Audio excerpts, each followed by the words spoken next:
This video is all about carp care, carp safety, how to handle carp.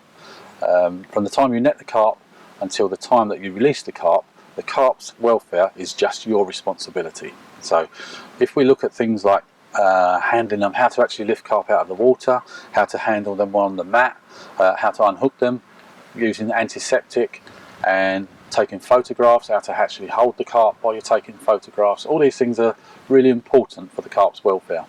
So am I qualified to be telling you how to do this? Well, I've been fishing since I was about 9 or 10. When I was a late teenager to early 20s, I then got carp fever, so it's eat, sleep, drink, carp fishing. Now I own 2 lakes in France full of big carp to over 60 plus. I've had those for 12 years or so. So I am qualified to be giving you this information. Hopefully you'll find it helpful during your carp fishing career. Right, before you even start fishing, you should have everything prepared, because you know you're going to catch a fish, or you're hoping to catch a fish. So what do you need? Very first thing you need, some type of antiseptic to put on the wounds of the fish. Very, very necessary. You need a pair of forceps, because not every hook can be taken out just with your fingers. So forceps. Obviously you're going to need your scales if you want to weigh your fish. If you're getting a bit old like me, perhaps you need a knee pad just to put under your knees for when you're holding the fish. You need a bucket or a watering can, because you're going to need to wet down your mat or your sling, and you can't do it any other way. You need something. If it's summer and the mat is red hot, you're going to need to be able to cool it down. If it's winter and the mat's freezing, i.e. it's got frost on it, you need to get that off too. So the same thing, you're going to need to pour a bucket of water over it. Then you need your sling, and that's it, you're ready to go. Obviously you don't want them all sitting there, so just have them where they're ready to use. Your antiseptic, just keep it in the corner of your mat, just leave it there all the time. You know it's there, it's quite straightforward. And then this, your vital item, is your camera or your phone. Don't put it away in your bag somewhere. When you've got the fish, you need to have that accessible so that whoever's taking your photo can just grab it and go. Obviously you don't want to leave it out here in the rain, but have it ready to go. If somebody asks you what's the biggest killer of carp, you might think otters, maybe, but it's not. The biggest killer of carp is anglers. And why do I say that? It's because many anglers cause the fish excessive stress. They just don't know how to handle it. Now think about this. You yourself, you need oxygen in order to survive. All the time you're breathing it in, breathing it in, breathing it in. It's pulsing around your blood and your body is surviving through the oxygen. A fish is exactly the same, but it can only breathe when it's in the water. Outside of the water, it is slowly suffocating and dying. Now, obviously we've got to get them out to unhook them, take our photos, but we need to think about it and we need to act quickly. So we don't want to rush, but we need to do it quickly for the safety of the fish, and the fish needs to frequently be put back in the water. So what we'd do is, if I asked you, how long can you hold your breath? If I say go now, we run a stopwatch, how long do you think you could do it for? So go. Personally, I can't do more than about 20 seconds. That's an illustration for how long a fish is out of the water. All the time it's out, it cannot breathe. So it's suffocating and dying. So just keep it in there. So keep the fish in the water for for as much of the time as possible. Keep putting the fish back into the water, then do what you're doing. It's quite often what happens, you don't understand perhaps the word stress, but stress with carp is a big thing. And stress with carp is when you put your fish back. So you go, oh yeah, nice new PB, yeah, I've got this 50 pounder, blah, blah, blah, blah, blah. Come and have a look, come and have a look, come and have a look. Yeah, everyone around the lake, come and have a look. I've got this fantastic fish, it's 80 pound, it's 90 pound, whatever it is, it needs to be in the water. It doesn't need, it must not stay out of the water. It's really, really important. So keep it in the water, it can breathe. So how long would you not be able to breathe? 3-4 minutes perhaps, if somebody was suffocating you. After that you die. So just bear it in mind. Keep it in the water. Never, never, never stand up holding a carp. If you stand up holding a carp, you're risking its life. I've got a friend who owns a lake in France. Some guy stood up with one of his 50s like that. The carp flipped. Instantly, it was one dead carp. So never, never, never stand up with a carp. Something to remember is that the mat is going to take on the temperature, the ambient temperature of the time of the year. Now, if that's midsummer, it can be really extremely hot. Have you ever run out on a sandy beach and the sun's been pounding down on it all day and you burn the bottoms of your feet? Well, that can happen the same for the carp on the mat. Likewise, if you're fishing perhaps in winter or early spring and you get a frost and the mat's frozen, it's going to be really cold. So what we need to do is we need to wet the mat so that we can make it the same temperature as the lake water. So, red hot, you can fry an egg on it, it gets that hot. Winter, so cold that it becomes icy. Now either way, you don't want to be putting the carp on that. So we take a bucket and we wash everything away so that there's no frost, there's no heat, if the ambient temperature is just the same as the lake. Then it's ready to put your fish on. Right, so we've just netted our fish. Very important point is the fish has just used all of its energy in the fight. So if you imagine doing a 100-metre sprint yourself, you get to the end of it, you're breathless. So the fish needs to stay in the net for a few minutes, minute or two, just to give it a little bit of energy for recovery. Right, so because this fish has been in the net for quite some time, it's really lively. So what I'm going to do, I'm not going to attempt to unhook it in the net, because it's far too lively for that at the moment. Before you actually take your fish out, it's always a good idea to have the head towards the wide end of the net, and I'll show you why once we've got it on the mat. So you want the towel into the block and the head towards that end of the net, the wide end. Dismantle the net, turn the net round. Now if it's a small fish up to about 20 pounds, you may be able to lift it out quite safely in the landing net. And the way you do that is you'd actually take your line, put some loose line inside the net first, and then roll the net down like so, and you would be ready to lift and support the whole weight of the fish. Make sure that its pectoral fins are in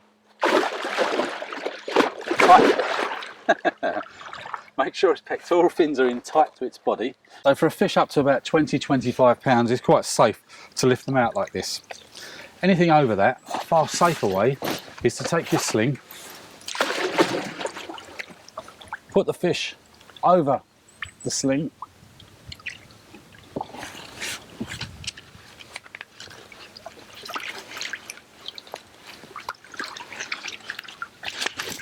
get it in position, get the arms of the landing net out of the way, just double check, make sure that its fins are in tight to its body,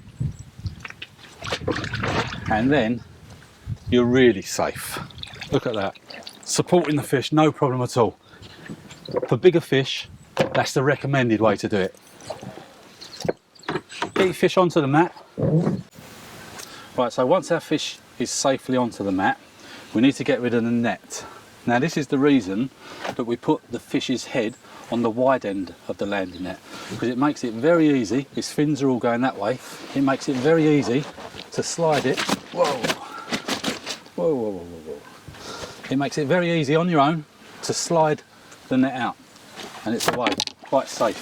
If you're trying to pull it against the fins, obviously you could cause serious damage. Now she's been in there for a while, she's going to be, well, she is quite lively.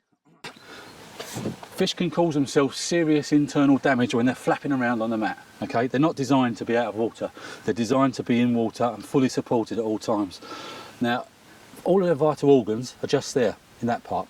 So you've got the sac for the eggs just there, you've got all the vital organs just there.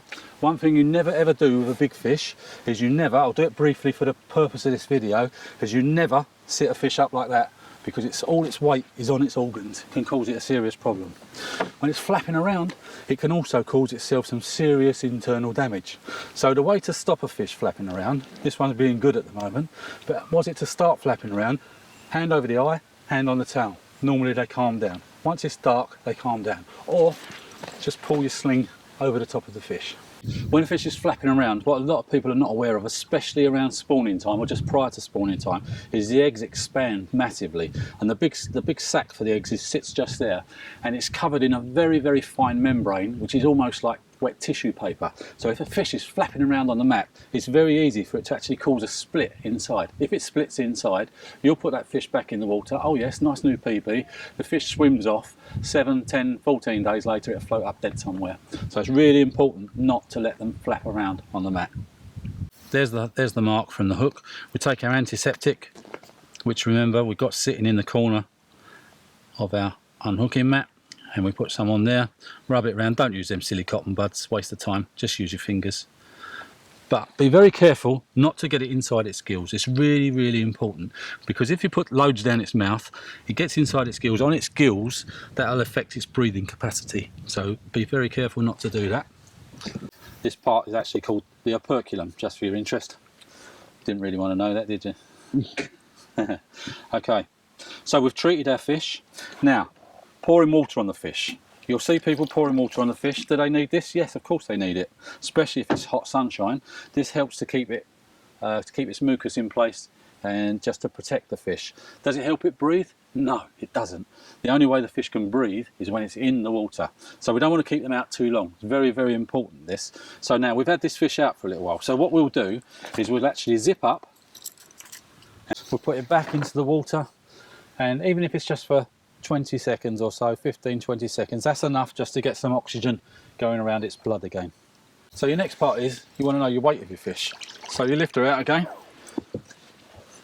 just give her a double check, make sure she's okay, she's fine. Take your scales. These are zeroed, so what we'll do in this case is we'll just deduct the weight of the sling afterwards. So take your scales. Now you don't want to lift it too high, you just want it just off of the mat. And then if somebody can read that for me. 39.5. That's 39.5, and we'll deduct the weight of the sling afterwards. Right, now we're ready to take our photographs. So what we do, this is a safe method for handling your fish.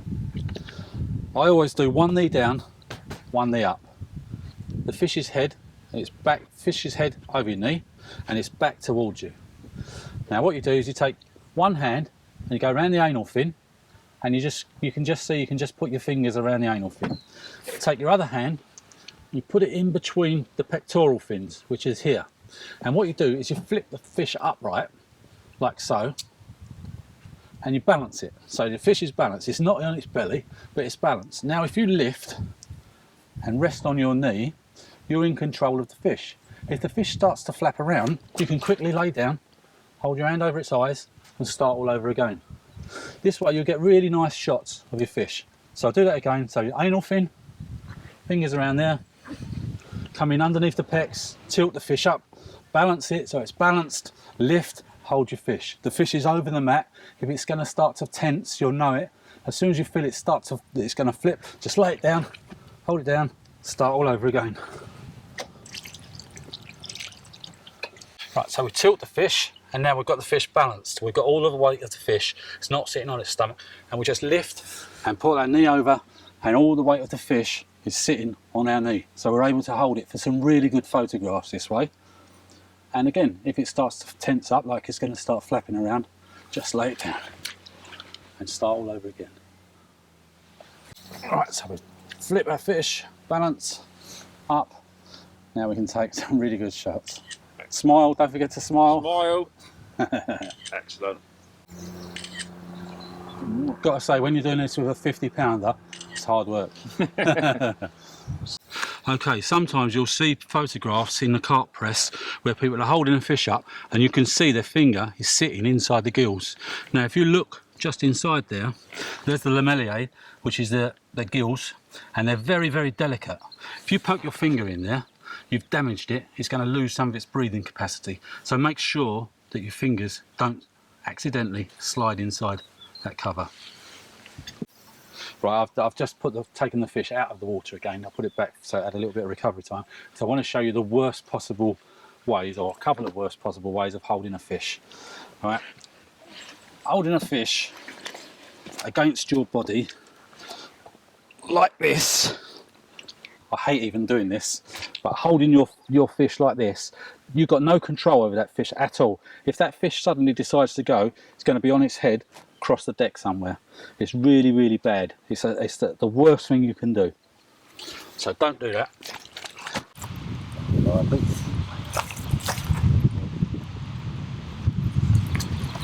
Lay it down, lay it down, lay it down, lay it down. Just give it a minute.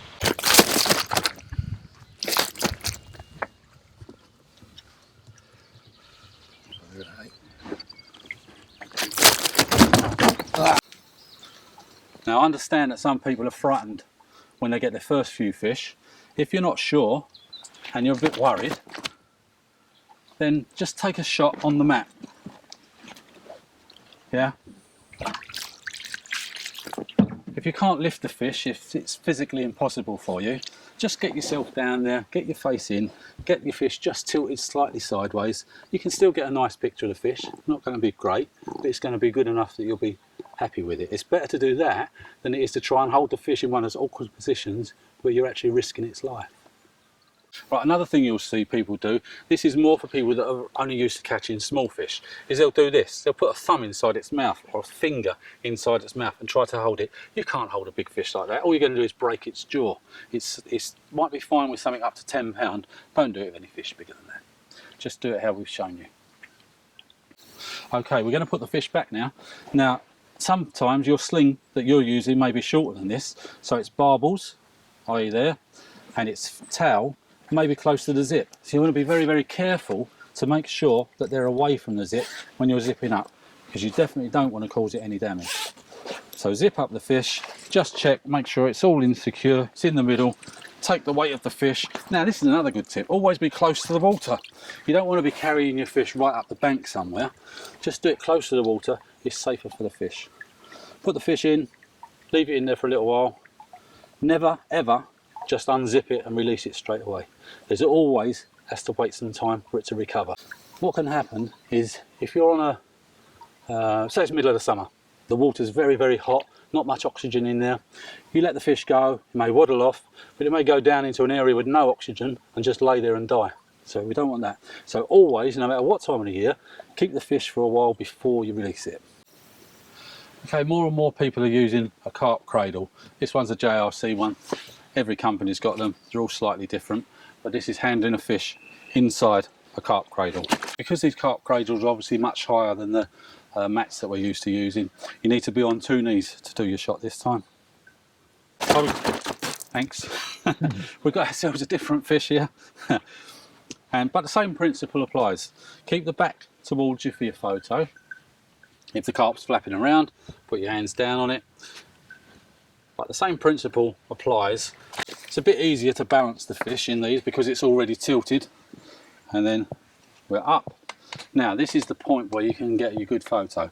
The sling's really in the way, the cradle's in the way, your arms are resting, so all the weight is actually resting onto the cradle, but you can lift the fish and you're going to have to just get your head just above the fish and you should get a good photo. Yeah, want to give the fish a kiss? Right, if you want to get yourself a nice water shot, this is the way to do it. Float the mat on the water and then put your sling onto the top with the fish in.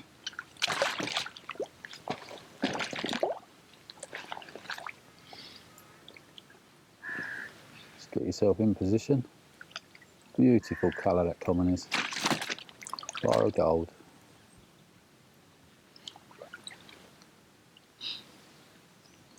Happy? Pull that out of the way. There we go, fantastic. We're releasing from here. Yeah. So when you're ready for release, you just put your fish into the water, get some water going through its gills, and as soon as it's ready, you'll know when it's ready to go.